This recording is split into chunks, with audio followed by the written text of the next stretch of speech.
You're listening to Career Ready, and I'm Coach K. Getting you ready for your corporate career.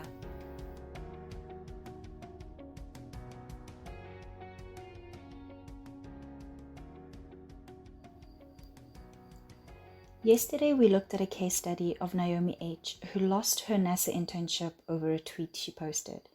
However, that was in the USA. So what does the law say for us here in South Africa?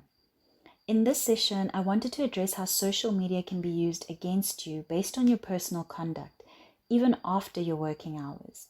This is whether you've posted something yourself or someone else posted on your behalf. But if you're caught doing something that goes against company policy, even after working hours, this could still land you in some trouble. Today's case study is researched from an article on Go Legal regarding social media law and whether or not an employee can be dismissed based on their personal conduct on social media. And they can be, but there are two principles that govern this. The first is your conduct outside the workplace. This principle looks at whether or not you can be dismissed for your conduct outside of work or after working hours.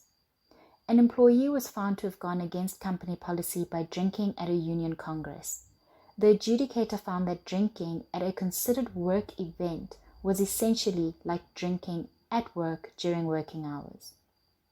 The second principle that the law considers is whether or not your conduct outside of the workplace broke the trust relationship between yourself and your employer. This sounds a bit complicated, but think about it this way. If you get into a fight with another employee or colleague in the parking lot at work after hours, this could be a dismissible offense if it is found that in doing so, the working relationship between the two of you cannot be mended and you cannot work together again. Now, how do these principles relate to your social media usage? These are the tests that will be used to determine whether or not your conduct was deemed to have irreversibly broken the trust or good faith between you and your employer. So what kind of social media posts can be deemed to break down the trust relationship even after working hours? Well, there's a few. One, negative posts about your supervisor or colleagues. So perhaps rather find someone to talk to instead of posting online about your stressful day and how you want to kill your manager.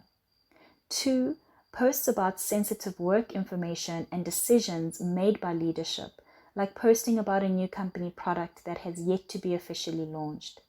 3, inappropriate posts that are racist or sexist or go against the ethos of the general population or company brand.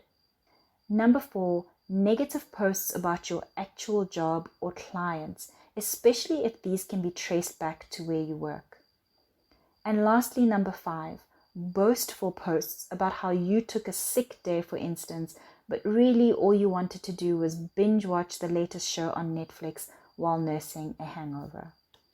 Now that you know how not to use social media, there really is good news because you can use social media in such a way that it serves you and benefits your personal brand and career aspirations instead.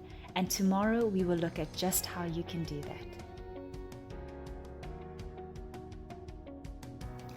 That's it from me today. Thank you so much for joining. You can continue the conversation with me on LinkedIn by following my hashtag QMCareerCoaching or on Instagram, Facebook, YouTube, as well at Hello Coach K. Or if you prefer, you can send me an email at info@hellocoachk.com.